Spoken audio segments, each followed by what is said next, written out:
사랑하는 초업제교회 성도 여러분, 유튜브 시청자, 구독자 여러분 반갑습니다. 김정빈 목사입니다. 간밤에도 평안히 잘 주무셨습니까? 오늘 2024년 10월 12일 토요일 아침입니다. 오늘 이 시간 거룩한 독서 시간을 갖도록 하겠습니다. 제가 기도하고 시작합니다. 하나님 감사합니다. 간밤에도 지켜주시고 새날을 선물로 주시니 감사합니다. 이 아침에 또 마틴 루터의 생애 귀한 책을 읽으며 함께 은혜 받고 감화 감동받고 도전받기를 원합니다. 정말 교황의 그 권력 앞에 정말 용감하게 대항했던 루터의 그 신앙의 용기, 담대함 우리에게도 허락해 주옵소서. 이 시간도 큰 은혜 받을 줄로 믿습니다. 집중하게 하여 읽게 하여 주옵소서. 예수님 이름으로 간절히 기도합나이다. 아멘. 네, 우리 어제에 이어서 6장 작센의 후스 장에서 에크의 도전이라는 챕터부터 함께 읽을 때 은혜 받기를 바라겠습니다. 이때 이스라엘을 조롱하러 나타난 블레셋 군대 골리앗은 요한 에크라는 잉골슈타트 대학 교수였다. 루터의 논제가 세상에 드러났을 때 그는 오벨리스크라는 책으로 거기에 공방했던 사람이다. 오벨리스크라는 호머의 글에 들어가 있는 가짜 어구를 표시하는 데 사용하던 단검표였다. 여기에 대해 루터는 아스테리스크라는 책으로 맞섰다. 에크의 공격이 루터의 가슴을 아프게 했던 것은 그가 옛 친구였으며 탁발 수도사가 아니라 인문주의자였으며 딴 마음을 품은 이탈리아 사람이 아니라 독일인이었으며 하찮은 사람이 아니라 얕잡아 볼 수 없는 사람이었기 때문이었다. 얼굴은 백정같이 생겼고 목소리는 황소 같았지만 천재적인 기억력, 폭포 같은 달변, 무시무시할 정도의 통찰력 가진 사람이었다. 비엔나나 볼로냐 어디에든 삼위일체 천사의 본질 또는 고리대금 계약 등의 문제를 가지고 벽보를 붙여놓고 덤빌 때면 덤벼라 할 전문적인 논쟁가였다. 특별히 사람을 괴롭히는 것은 독서를 그럴듯한 가능성으로 위장해버리며 상대편에게 잘못을 뒤집어 씌우는 결론으로 몰아붙이는 수완이었다.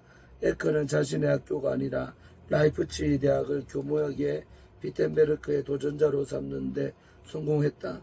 그렇게 함으로써 그는 오래된 질투심을 새로운 논쟁으로 끌어들였다. 다시 말해서 비텐베르크와 라이프치히는 선거 후에 작센과 공장역의 작센의 경쟁지역을 대표하는 두 대학이었다. 에크는 라이프치히 대학의 후원자인 덥석부리공 게오르크에게 접근했다. 작센의 제후들은 다 수염을 길렀지만 게오르크는 자신을 현인 인내공 대공 등으로 부르게 했다. 이 사람은 에크가 라이프치히 대학에서 칼슈타트와 논쟁하는 걸 허락했다.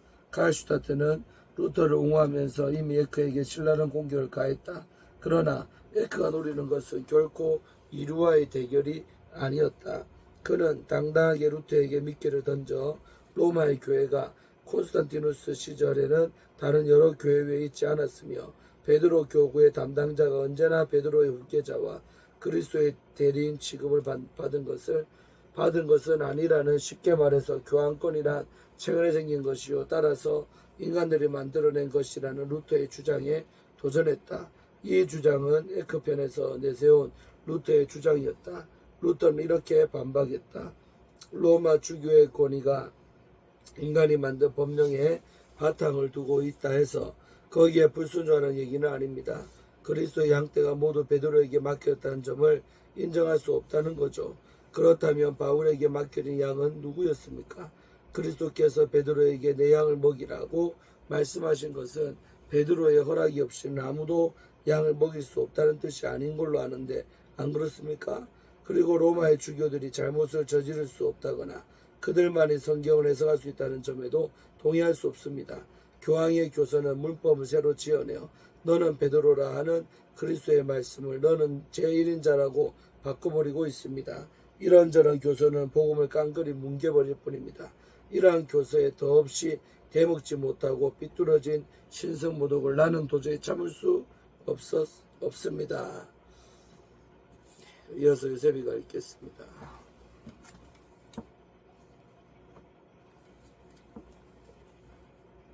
누가 보아도 이 논쟁은 에크와 루터 사이에 벌어지고 있었지만 교황이 사악한 자로 점찍은 사람을 보수적인 라이프치히 대학의 주최로 열리는 공개 토론에 끌어내서 모든 사람에게 보인다는 것은 외람된 일이었다. 그 지역 주교가 제지하고 나섰다. 그러나 게오르크 공작이 빈정담에 맞섰다. 그는 나중에 루터의 가장 가혹한 반대자가 되었지만 당시로서는 동전이 괴짝 짤랑하고 떨어지는 순간 영혼은 연옥에서 튀어오른다는 점을 정말로 알고 싶었다. 그는 주교에게 토론은 옛날부터, 아니 성삼위일체에 대해서도 허용되고 있습니다. 싸우지 못하게 할 바에야 못하러 양지키는 개를 둡니까? 토론을 벌일 수 없는 신학자들을 뒷바라지하니 차라리 수 놓을 줄 아는 할머니들에게 돈을 쓰는 게 훨씬 나을 겁니다. 라고 얘기했다. 일은 게오르크 공작의 뜻대로 되었다. 루터에게는 라이프치히에서 토론하도록 안전통행증이 발급되었다. 그놈의 것이 화근이 아니길 하고 테첼은 억지로 뒷전에 물러나 있으면서 내뱉은 일이 있다. 루터는 이 토론을 위해 스스로 준비했다.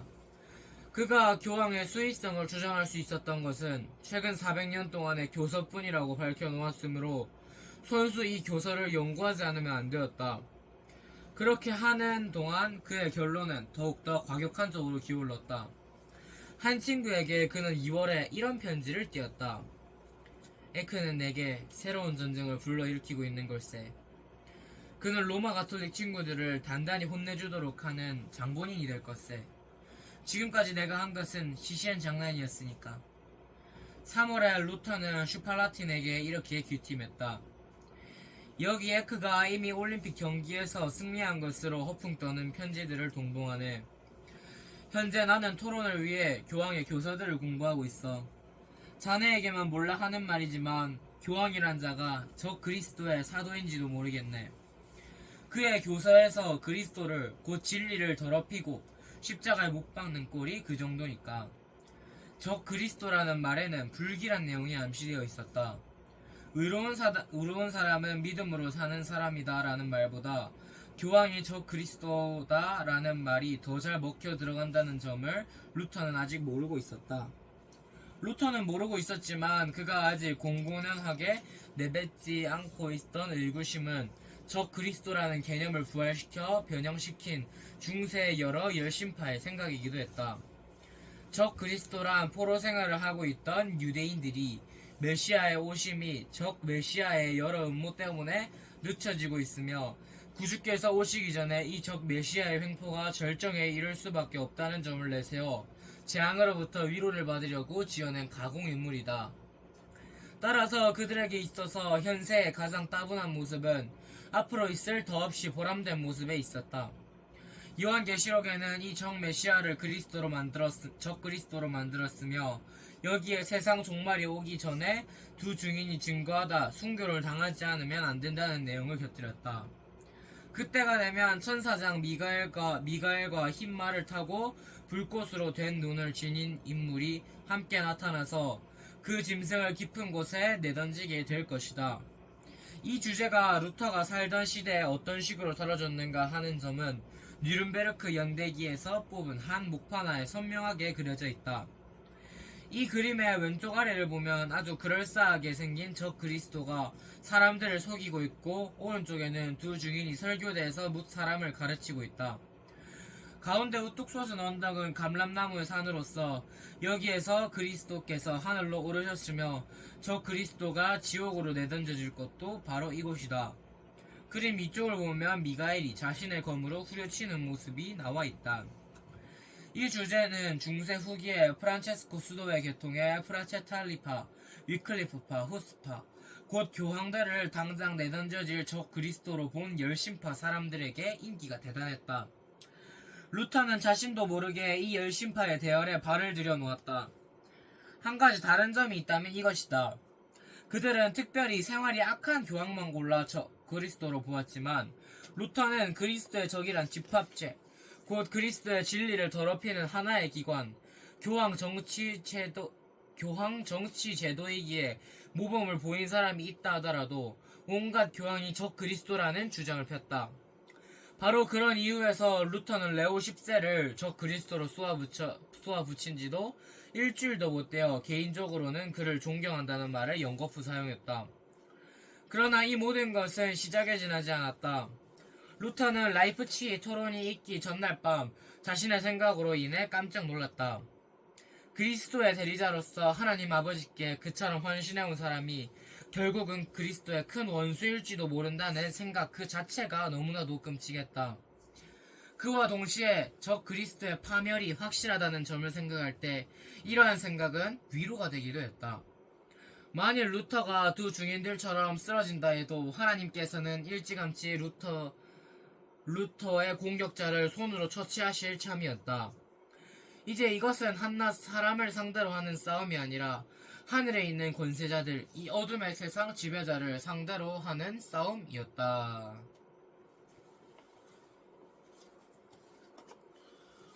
라이프치히 논쟁. 이 논쟁은 7월에 라이프치히에서 열렸다. 에크는 일찍이 와서 성체절 행렬에서 상제복을 걸치고 거리를 누볐다.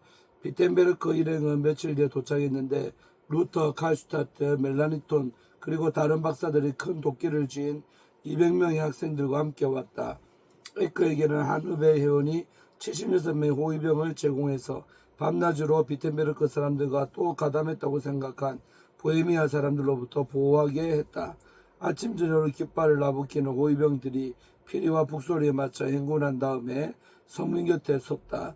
본래 이 토론은 대학 앞마당에서 열리기로 예정되었지만 대수도 원장들, 백작들, 큰빛 양털, 훈작사들, 배운 사람, 못 배운 사람 할 것 없이 워낙 몰려들었기 때문에 게오르크 공작은 자기 성에 강당을 내놓았다.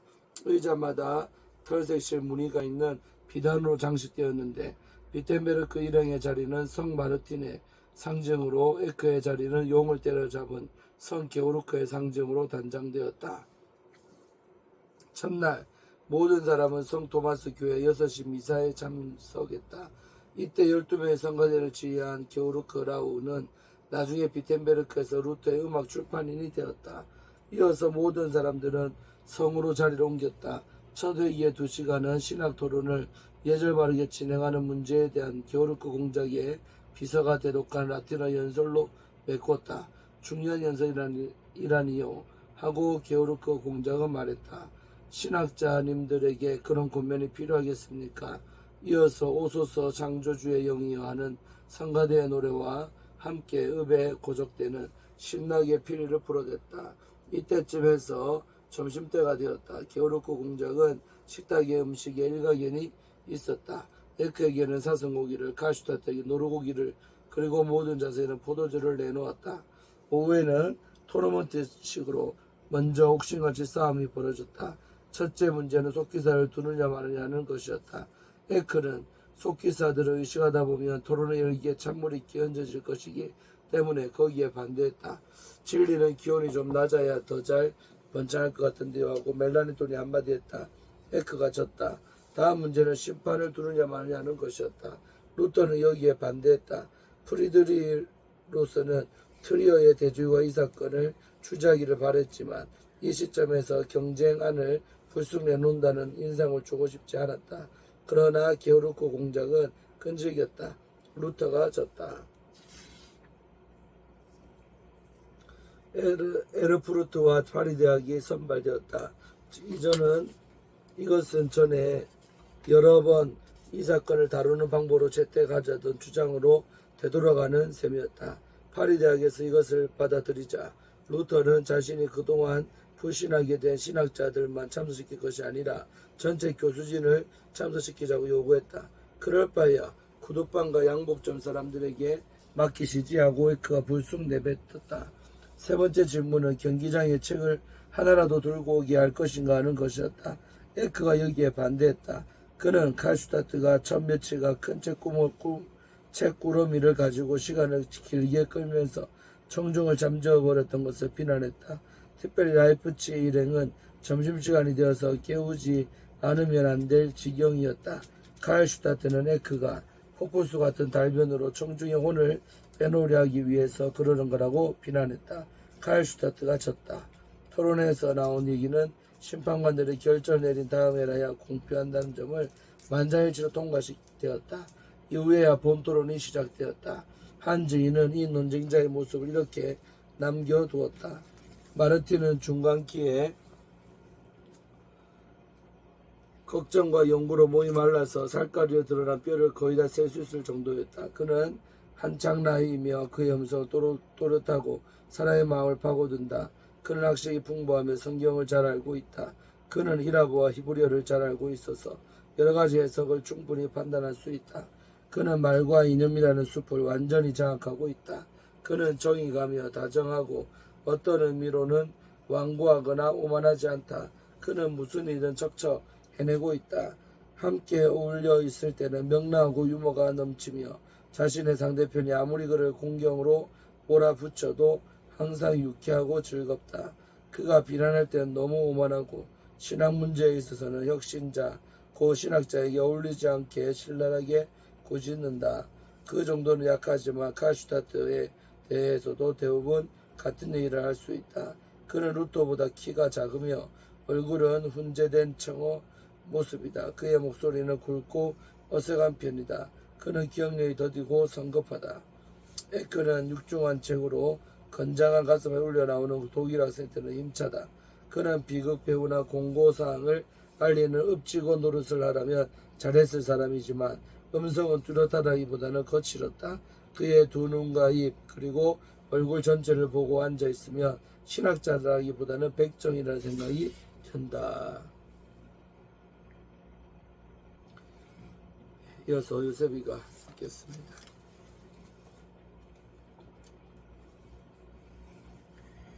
칼슈타트와 에크가 인간의 타락 문제를 놓고 일주일간 씨름한 다음에 루터는 교황과 로마 교구의 수위성 문제가 얼마나 오래된 것인가를 따졌다.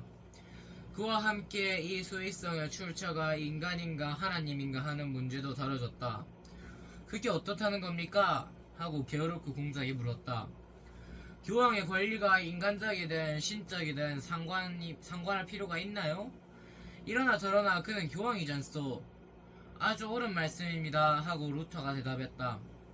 그는 교황 제도의 기원이 하나님께 있다는 것을 부정하면서도 거기에 순종하지 말라고 가르치지 않는 것으로 얘기했다.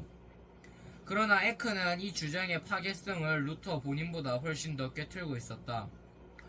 교황에게 군소리 말고 순종해야 한다는 주장은 그의 직책이 신성하게 만들어진 것이라는 신념에 그 바탕을 두고 있다. 루터는 결국 자신이 이 직책을 얼마나 얕잡아 보고 있는가 하는 점을 이런 말로 드러내고 있었다. 설령 교황이 1000명이 있다 해도 분열이란 있을 수 없습니다. 서로 분리된 국가가 임금은 다르지만 협조하고 있듯이 그리스도 교회도 머리가 수없이 많다 해서 그 통일성이 깨지는 것은 아닙니다. 글쎄요 하고 에크가 코웃음치며 말했다. 당신은 영국과 프랑스의 영원한 분열, 프랑스인들의 스페인 사람들에 대한 지울 수 없는 증오, 그리고 나폴리 왕국을 두고 흘린 모든 그리스도인들의 피를 잊으셨나 보군요. 나로서는 한 가지 믿음, 한 분 주 예수 그리스도를 고해하며 로마의 주교를 그리스도의 대리인으로 모십니다.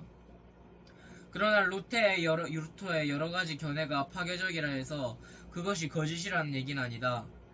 이 논쟁자들은 역사의 문제를 다루지 않을 수 없었다. 에크는 로마 교구와 베드로의 후계자인 로마 주교의 수익성은 교회의 초창기로 거슬러 올라가는 것으로 주장했다. 여기에 대한 증거로서 그는 제1세기 로마의 한 주교의 것으로 얘기되는 편지를 제시했다. 거기에는 거룩한 로마의 사도적 교회의 수익성의 출처는 사도들이 아니라 바로 우리 주와 구주이시며 이 교회는 다른 모든 교회와 양떼인 신자들 모두보다 탁월한 권세를 누린다는 말과 성직 제도는 신약시대 곧 그리스도께서 교회 안에서 행사하시던 주교의 직분을 베드로에게 일임하신 직후부터 시작되었다는 말이 쓰여있다. 이 두 발언은 교회법의 일부가 되고 있다. 나는 이 교령들을 나는 배경합니다 하고 루터가 소리쳤다. 그 거룩한 교황이요 순교자가 그런 말을 했다는 것은 죽어도 믿을 수 없습니다. 루터의 얘기가 아주 옳았다. 오늘날 가톨릭 당국에서는 이 편지들을 출처가 분명치 않은 그 이시도르 교령집에 속하는 것으로 다들 인정하고 있다. 루터는 이때 역사 비평을 멋지게 했는데 아직 로렌토 발라의 작품을 읽기 전이었다. 루터의 지적대로 실제로 초기 몇백 년 동안 로마 지역 이외의 주교들은 로마의 인준을 받지 않고 거기에 예속되지도 않았으며 그리스 사람들은 한 번도 로마 교회의 수익성을 인정하지 않았다. 그렇다 해서 히랍 교회 성도들이 저주받은 것으로 볼 수는 없는 노릇이었다. 네, 오늘 여기까지 우리 함께 읽고 또 내일 이어서 우리 읽도록 하겠습니다. 예, 드디어 본격적으로 마틴 루터와 이제 에크라는 학자와의 그런 이제 논쟁하는 이야기까지 읽었습니다. 또 내일 또 기대하면서 읽도록 하겠습니다. 기도하고 마칩니다. 하나님 감사합니다. 오늘도 마틴 루터의 생애 책을 읽게 하시니 감사합니다. 오늘 귀한 책을 통해서 느낀 점이 많고 또 깨달음이 많습니다. 깨달은 대로 느낀 대로 저희가 잘 적용하며 살아갈 수 있도록 도와주옵소서. 감사드리옵고 예수님 이름으로 간절히 기도하옵나이다. 아멘. 오늘 하루도 승리한 한 날 되기를 주의 이름으로 축원하고 내일 아침에 뵙겠습니다. 샬롬.